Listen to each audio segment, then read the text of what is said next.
Shalom, Ibu Meli, Ibu Warsi, Pak Richard, Bu Kun, Pak Totok, Ibu Flo, dan teman-teman. Apakah kalian pernah mendengarkan lagu tersebut? Lagu tersebut bercerita tentang Martha dan Maria. Apakah kalian mengetahui kisah tersebut? Kalau belum, hari ini saya Celestine Wang, kelas 6D, nomor urut 2, akan menceritakan kisah tersebut. Sebelumnya, akan saya perkenalkan tokoh-tokoh pada kisah tersebut. Tokoh yang pertama adalah Yesus Kristus. Kalian semua tentu sudah mengenalnya ya. Ia adalah orang yang rela wafat di kayu salib demi menebus dosa kita. Tokoh yang kedua adalah Martha. Ia adalah adik dari Lazarus yang merupakan teman dari Yesus. Tokoh berikutnya adalah Maria. Ia adalah orang yang meminyaki kaki Yesus dengan minyak mur dan menyekanya dengan rambutnya. Ia juga merupakan kakak dari Martha. Tokoh selanjutnya adalah para rasul yang setia mengikuti Yesus mengajar dari satu tempat ke tempat yang lainnya. Kisah ini diambil dari Injil Lukas bab 10 ayat 38 sampai 42. Mari kita dengarkan kisahnya. Yesus dan murid-muridnya sedang berjalan dari Yudea menuju ke Yerusalem. Mereka pun tiba di sebuah kampung yang bernama Betania. Mereka pun merasa lelah dan lapar. Guru, kita sudah berjalan lama. Kita sudah merasa lelah dan lapar. Bagaimana kalau kita beristirahat dulu di sini? Baiklah, kita beristirahat dulu di sini. Kebetulan aku mengenal seseorang yang bernama Lazarus di sini. Mari kita beristirahat di rumahnya.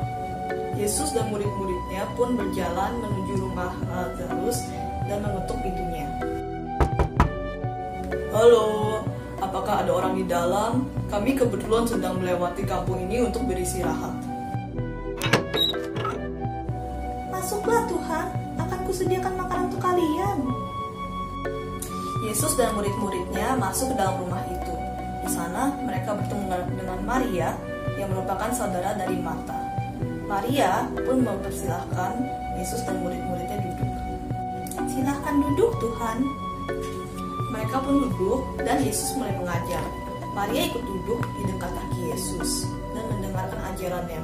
Sementara itu, Martha sedang sibuk melayani Yesus dan murid-muridnya. Saya bersihkan dulu ruangannya ya, supaya kalian nyaman beristirahat. Setelah membersihkan ruangan itu, Martha bergegas kembali ke dapur dan menyiapkan minuman untuk para tamunya. Silakan diminum tuan-tuan, kalian pasti haus. Lalu Martha bergegas kembali ke dapur untuk menyiapkan makanan. Setelah beberapa saat, ia bekerja sendirian, ia mulai merasa lelah dan kesal. Ih, Maria malas sekali. Ia hanya duduk-duduk saja. Sementara aku harus bekerja sendirian. Mengapa Tuhan tidak menyuruhnya membantuku? Martha akhirnya menjadi sangat marah. Ia bergegas menghampiri Yesus dan berkata, Tuhan, tidakkah engkau peduli bahwa saudaraku membiarkan aku melayani seorang diri? Suruhlah ia membantu aku. Lalu Yesus menjawab, Martha, Martha, engkau khawatir dan menyusahkan diri dengan banyak perkara, tapi hanya satu saja yang perlu. Maria telah memilih bagian yang terbaik yang tidak akan diambil daripadanya. Itulah kisah tentang Maria dan Martha. Menarik bukan kisahnya? Apa yang dapat kita petik dari kisah tersebut? Kisah Maria dan Martha mengajarkan kita bahwa kekhawatiran hanya akan mendatangkan kesulitan pada diri kita sendiri. Kekhawatiran hanya akan membuat kita tidak tenang, takut, dan ragu dalam mengambil keputusan.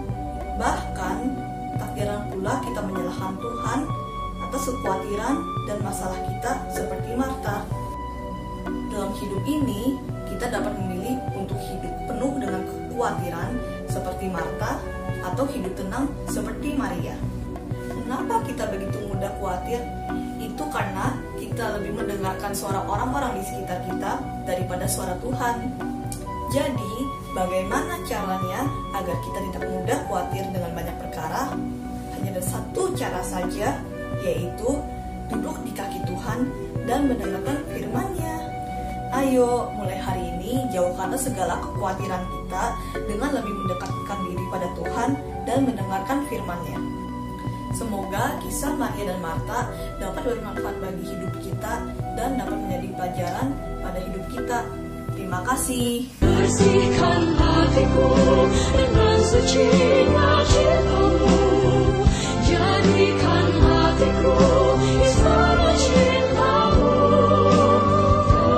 tempat yang layak untuk bersemayam, tubuh dan darah-Mu, tempat yang layak untuk bersemayam.